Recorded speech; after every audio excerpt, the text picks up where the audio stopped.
Welcome to the NWR Virtual Investor Conference. It's May 2020. On the line, we have Jervois Mining. Jervois is one of the world's largest cobalt-focused companies, developing the USA's largest cobalt deposit in Idaho. And they also have nickel and copper exposures. Jervois aims to become a global supplier in battery metals and is completing construction of the Idaho Cobalt Operations near Salmon in Idaho, with project financing negotiations currently underway. The company aims to commence cobalt production in late 2021. We have Bryce Crocker with us today. Bryce Crocker is the CEO of Jervois. He is a seasoned mining and natural resources executive with significant experience in base metals, including cobalt.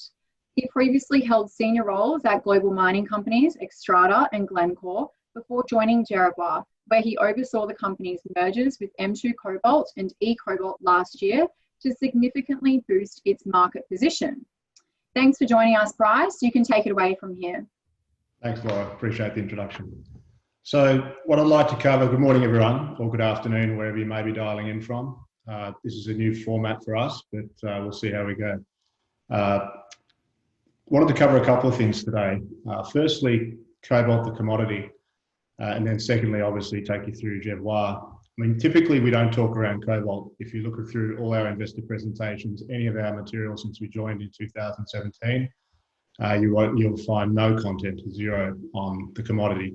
When we do see it, we've obviously got long backgrounds in the space, and we do see it as an advantage that we look to leverage commercially.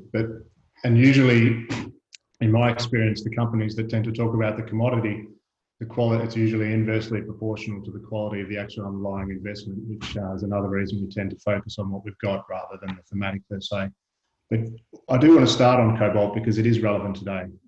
It's relevant for a couple of reasons. Firstly, I mean, demand is being decimated. So any of my peers that are getting up and giving warm, fuzzy stories about the business environment today, I mean, I've been operating in cobalt for a long time, nickel. I've never seen a supply environment like this on the physical side, where you've essentially seen a collapse in demand on an unprecedented scale, and that's been flowing up through the supply chains, whether it's a steel mill that is now not able to take deliveries of not only cobalt, but ferronickel, primary nickel, ferrochrome, which is flowing back up to the traders, which is then flowing through to the producers. So there's this massive disconnection, which you're seeing in physical commodity markets, which is nothing short of profound. Autos in China were probably down 80% Q1. Autos in the Western world, so North America, Europe, down 50%, probably Q2. Many of the big companies losing $100 million a day. Just profound numbers. Aerospace, probably down 30-40% this year. Clearly, so that's the bad news. But clearly why I wanted to talk around cobalt is, I mean, firstly, to kind of frame that that this isn't good for EVs near term by any stretch. COVID is having a profound effect on supply chains. What's different about cobalt, though, is on the supply side from other commodities. You've seen what's happened in the oil market with regard to actions or non-actions of OPEC and the impact that had on the market. The DRC is twice the scale of OPEC on global cobalt markets, hugely material. So if we look through what's happening on the DRC, and just to be clear, I mean, we all hope that Africa makes it through COVID, where most of us are probably sitting in developed countries where we have what I'd call first world problems.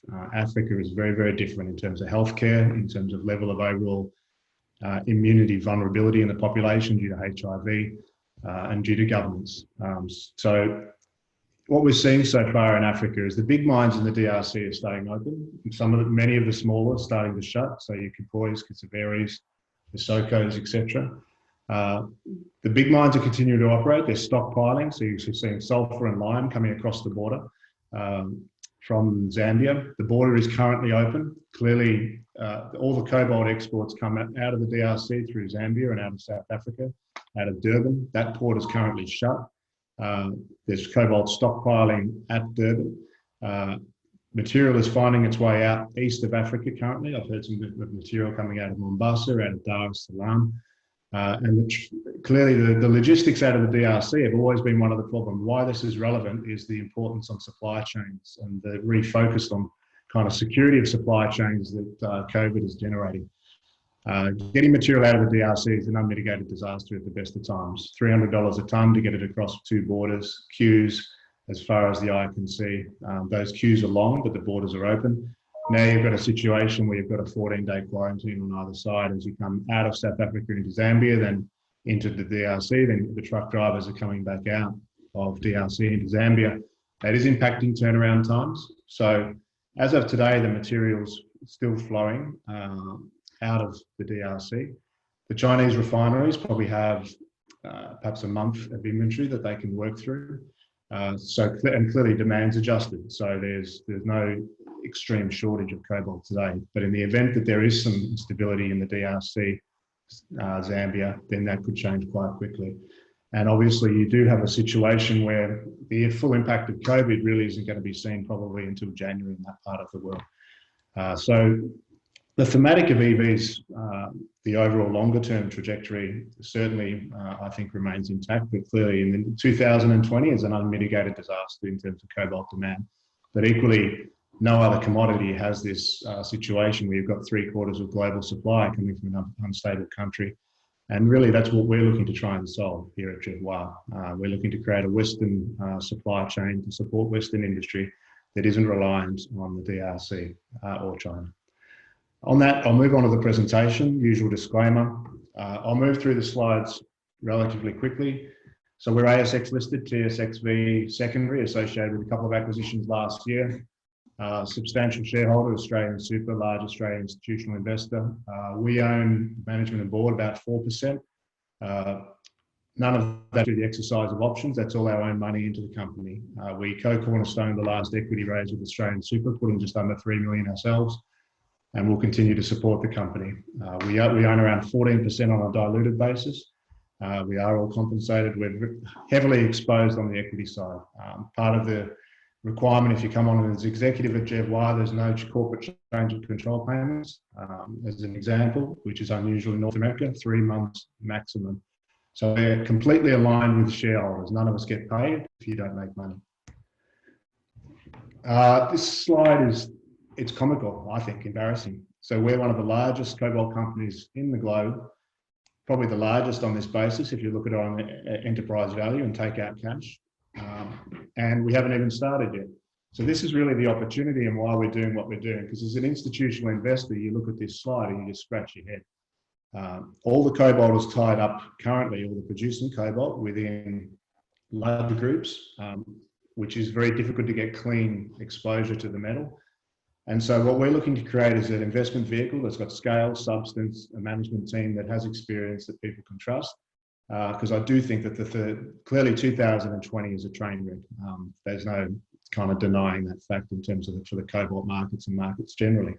But equally, what happens after that, I think we are believers in the electrification.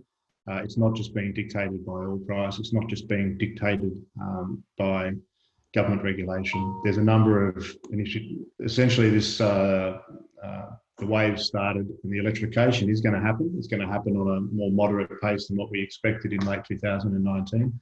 But this is going to change. There are going to be billion-dollar companies in this space, and our ambition is to make Jervois one of those. I won't spend long on this, but I do want to emphasise the level of support that I get from my board is very, very different. I mean, clearly you can see that we've adopted a kind of a private equity model of co-investment in the public space. I joined Xstrata just after the IPO, stayed with the company till we sold to Glencore. My nickel cobalt background comes from when we took over Falconbridge in 2006. And I was one of the Xstrata executives that was parachuted in after Industry Canada required that we ran the nickel business from Toronto for foreign investment purposes. I came in and was involved in nickel and cobalt until we sold the company to Glencore in 2013. Peter Johnson ran Glencore's global nickel assets. He ran WMC's nickel business. He was a chief executive of Tronox, remains on the board, titanium dioxide producer, very experienced executive. Brian Kennedy, I've worked with Brian since 2004 when we bid for WMC at Xstrata. So it was a hostile bid. We worked with Peter Johnson at the time. So just to give you an idea of the length of tenure that we've worked together for, it has been, as we say in Australia, a few footy seasons. So Brian Kennedy He ran Kambalda, he ran Mount Keith, he built Kibali in the DRC, billion-dollar gold mine. He ran Murrin for Glencore. We've worked together for a long time, and Brian was part of the team of WMC insiders that we brought in for the hostile bid that BHP ultimately prevailed in. So I'm grateful for the level of support, and these guys, they're hands-on. I mean, we understand the difference between executive and non-executive, but we certainly don't meet 4 to 6 times a year and talk around just governance. In terms of the management team, I won't go through them all, but I think you've got Michael Rodriguez there, who was operations director at Murrin for a decade. Murrin was one of the largest nickel cobalt facilities, again owned by Glencore. Ken Clarkson, ex-general counsel of Glencore. So clearly, and again, I've worked with Ken since we bid on, he was a partner at Davies Ward, a Canadian law firm, when we bid on Falcon Ridge and took Brascan's share back in 2005. And then bought out the remainder of Falcon Ridge in 2006. So again, experienced team at this end of the market with great depth. David Selfie was the general manager, group manager of geology for, again, Glencore on the nickel side. So Idaho, in terms of the way I look at what's happening in the market, I mean, as much as 2020 is going to be a very difficult year, I think that there is light at the end of the tunnel, but when that light comes back, I do think that equity markets are going to gravitate towards quality of both assets and quality of teams to deliver them. And by quality of assets, jurisdiction is becoming increasingly more important. If you gave me a choice of any asset in the world that I would like to have right now that I had to bring into development, I think a cobalt deposit in the United States with moderate capex is probably about as good as it gets in today's world. So in terms of we put the Idaho Cobalt deposit, it's obviously in Idaho, about 4 or 5 hours drive from Boise, the state capital. We purchased the company in mid-2019. It's the largest 43101 compliant resource globally, in the United States, a long way from globally. It's nothing like what's in the DRC, but certainly once you get outside the DRC.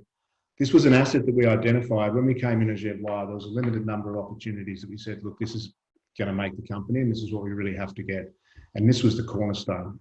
It wasn't the cornerstone because it was the biggest asset. There's assets in Africa we're chasing which are larger, but because it's in the United States, most strategic cobalt market globally, which I'll come on to and talk around why. But this is, it's relatively small, but if you look at the grades, particularly if you start converting those grades into there's not many cobalt mines in the world, so sometimes it's difficult to contextualize the grades. But if you convert those into a copper equivalent or a gold equivalent, you'll see that the numbers are extremely high. So it's high grade, narrow vein mining, small, but we think it can be larger, and it's in a fantastic location and fully environmentally permitted to move forwards into construction. Well, to move forwards to finish construction. We're $100 million in, which I'll come on to later, which again is part of the real attraction of the asset. I mentioned that cobalt's critical for the United States. It always has been, even before electric vehicles. So cobalt, the metallic cobalt, is very important for alloys. So particularly super alloys, so jet engines, turbines, oil and gas, petrochemicals. But particularly the military aspect has meant that, and the defence and aerospace, has meant that cobalt's been considered a strategic metal and a metal of concern in the United States for a long, long time. Certainly since I've been marketing the product and selling metal in there. It's identified as one of the critical minerals. There's obviously a long list that they have.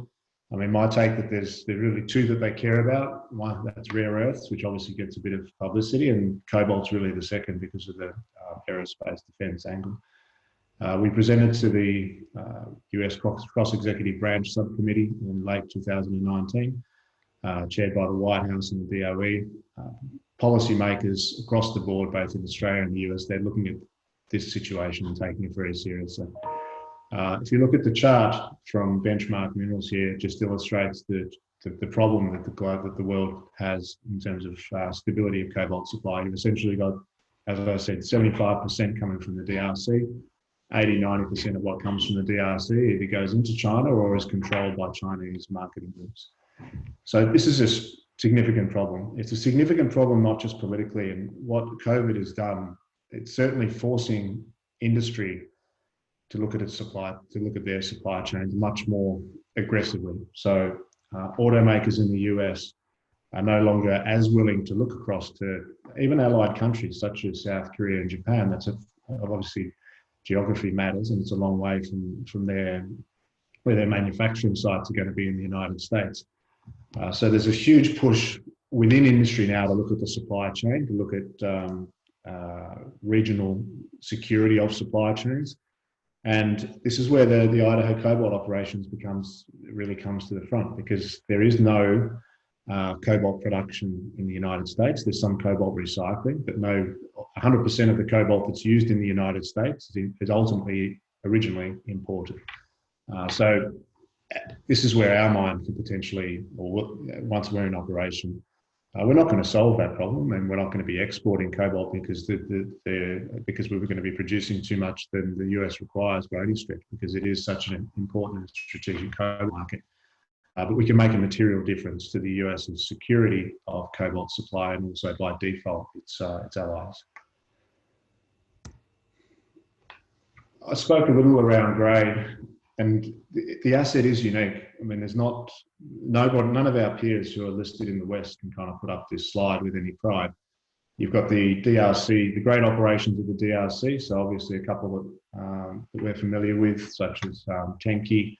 I purchased hydroxides from Tenke for a long time, visited a number of times, currently was a Freeport operation, now China Moly, and obviously Katanga and Mutanda, the great Glencore deposits. So the thing with the ICO is it kind of benchmarks no other deposit you can put on this slide and holds its own. So we've obviously it runs high cobalt, the resource grade and gold grades, the copper grade and gold grades of the resource are also high. It will be the second only primary cobalt mine in the world after Bouazer. You see at the top there in Morocco, but with significantly more byproducts than Bouazer. So that's why it's unique. It's sure it's small. The resource is 5 million tonnes, not 50 or 150 like the great deposits of the DRC, but it's in a fantastic location. And we've been around a long time, and there's nothing wrong with small, low capex, easy to execute projects when it comes to building. The days of billion-dollar projects, that's for another time. This is just an aerial. You can see there's a schematic which overlays some of the new equipment which will be going into place. But this is a small mine, 1,200 short tonnes per day designed. The basis of that is the permitting cap. It is permitted to 1,200 short tonnes per day of ore. So we're working within the existing permits. It will be it's thin, narrow veined underground mining, cut and fill. Plant design is for 0.7 copper, 0.5 cobalt grades. We produce two products, cobalt concentrate, which is low in copper, and then a copper concentrate, which is high copper, low cobalt, for marketing reasons. Paste backfill, dry stack tailings. It's obviously an environmentally sensitive area up in that part of Idaho, just beautiful. In fact, I'll come on to the next slide. And our job is to make sure it stays that way over the course of operations and after we leave. The design of the BFS was really around to maximise the use of the existing equipment, but not blindly. I mean, where we can use something, great, design around it and use it. But if it's going to introduce risk, if it's not fit for purpose, if it's ultimately going to come back and hit us as we're going into commissioning and production, then get rid of it and start again. This is an overhead from site, and this is why we were so excited. It's pretty rare you get an opportunity to buy a partway constructed mine. So US 100 mils been put into the ground by previous owners. So if you look at the overhead here, there's just a significant amount of remaining execution which has been de-risked. You've got all the earthworks have been done, earthworks, civils. You've got the water management ponds are done, crusher pads in place, the foundations for the concentrator are there. You can see the environmental treatment, the water treatment plant here. I believe my mouse is visible on the screen for you. Probably $15, $20 million spent on environmental management systems. Very sensitive area, very beautiful area. And as I said, our job to keep it that way. We're linked to the grid, sub 5 cent US power, we've got site communications, all the roads, infrastructure, it's all in place. It's a fantastic platform to really come in and finish construction in a much more moderately risked manner than would typically be involved in what would be a greenfield site otherwise. In terms of development schedule, so essentially the BFS is largely finalised now, going through peer review. We've moderated the schedule to reflect the realities of COVID. Idaho is currently in state lockdown. The attraction of this project is just the timing again. When we looked at what we wanted to acquire at Jervois, so many of the projects, I mean, they're just so long dated. This will be in production 2022. It's small, it's simple. So that ramp up is it's just turning on a very small mill. So the level of consequential risk, once we make a decision to open the portal, it's essentially 12 months runway then to first commercial production. So we'll start, I'll come on to the financing process, but essentially we won't be starting works up on site now until Q2 2021. In terms of the debt financing, we put out an IM, information circular, to banks in December, asked for expressions of interest. We're now to a small pool. I mean, we deliberately didn't see a need to broaden the net and adopt a scattergun approach. I mean, this is eminently project financeable by conventional commercial banks. So we selected 4 banks that we know are active in the space, that are used to working together and that we know and respect. We also selected a couple of alternate finance providers just to give the board that alternate, where obviously the alternates will cost more, but they may be able to provide more leverage, work with less covenants and provide some flexibility that commercial banks typically can't. We got the indicatives back in January. We made a decision not to appoint at that time. It was the decision was kind of not as clear cut as to which route was the appropriate route. So we wanted to continue finalising the BFS and give the model, updated final model to the banks for term sheets to be updated. That will be done in May, and then we'll make a decision as to how we move forwards from there. The independent engineer that does work on behalf of the banks, RPM Global, has been appointed. They've done about half of their work. We've paused that now because, again, they work for the lenders, so we want to appoint the final lenders, and then they can come in and coordinate the final site visits and etc. We've also had the resource model audited by CSA Global, and would have audited the permitting process that's required and that's been achieved.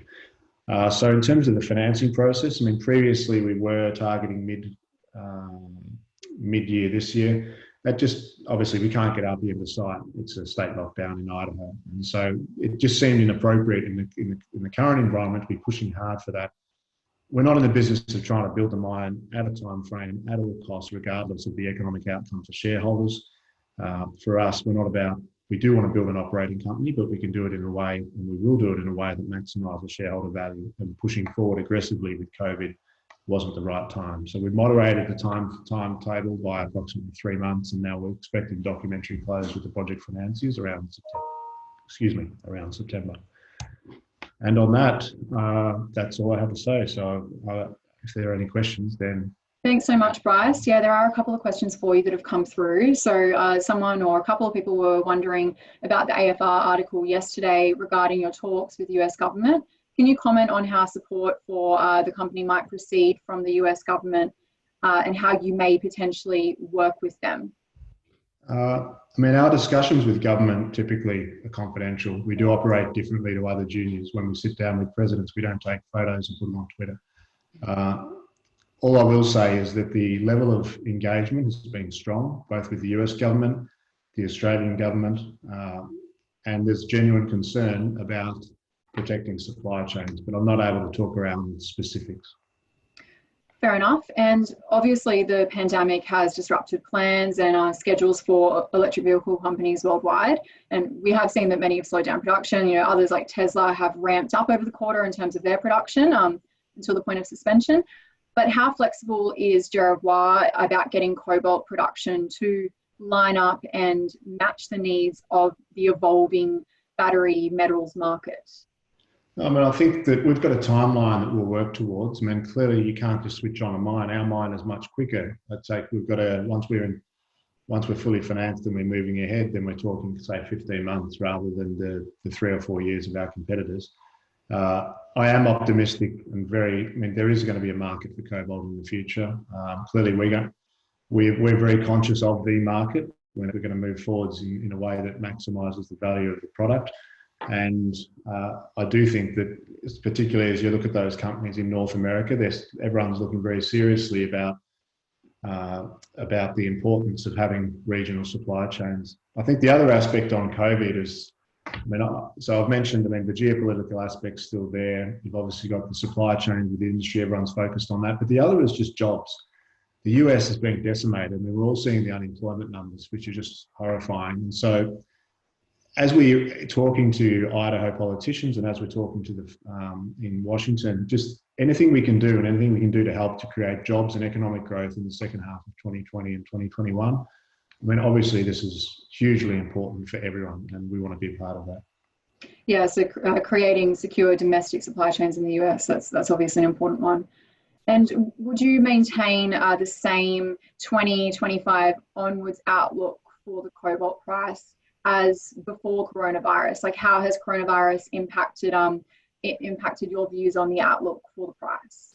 I don't think it impacts the outlook out that far at all, insofar as it doesn't change anyone's price. But I think this supply chain readjustment, this is a game changer. I can't emphasize more strongly how profound this is. And I think that is going to change how people look at the pricing of products from somewhere like the United States versus the pricing of products from the DRC versus the availability of products from the Chinese refining industry. But fundamentally, there is if you look structurally moving forwards, if cobalt was easy to get out of the cathode, we wouldn't be having this discussion. Clearly there's a couple of things that are important for electric vehicles, but one of them is not having thermal runaway and affecting safety. And cobalt is the critical component to protecting consumers in that regard. So it's not going anywhere within the foreseeable future. Another question on COVID, Bryce, but a different one this time. How has COVID impacted your access to capital markets? You did touch on this, and you mentioned, mid-year this year potentially that you'll be getting access to capital again. Are you still confident of securing 100% debt finance for the ICO, or a mix of equity and debt? I think there's a couple of components there. Firstly, the debt providers are still saying they're there. Now, my background was an investment banker before I joined Xstrata at the IPO, and I can tell you, anyone who says that the risk around the capital markets is the same now as it was 2 months ago, you should be selling those shares. That's clearly not the case. But equally, the commercial banks are still say they're open for business. The alternates are fully financed, so for them it's a question of how they want to deploy capital. I think the largest aspect may be on the equity side, and that's partly underlays the pause in our timing. I don't normally go on the record, but I have gone on the record in saying that the depressed share prices where we've been trading, to the extent that we do choose commercial banks are likely to require some additional equity in the project, despite the fact that there's $100 which has already been spent. There'll be some new equity. And I've been pretty clear. We're not raising equity at today's prices to build a mine. We're not in the business of building the mine because I want a job. We're in the business of generating value for our shareholders, and also with the overarching policy of what we want to do to help the United States, help Australia, and help Idaho in terms of economic recovery. But clearly, that's what we think. It's the sensible decision was to moderate that timing and just wait for markets to stabilise, and also start to de-risk the project as well in the eyes of equity markets. And then we're having offtake discussions, which have been hamstrung by COVID, but we want to make some progress on that and get that out there. We've got a BFS we want to publish. I think once the project's more clearly understood, then it's a different equation as it pertains to capital markets. Thank you so much, Bryce. In the interest of time, we might leave it there for today, but of course, any questions that have come through can be passed on to you, and company can answer from there separately. No problems, Laura. Thanks very much. Appreciate that. Cheers. Talk to you later. Thanks for listening. We'll be back with more in about 5 minutes' time. See you soon.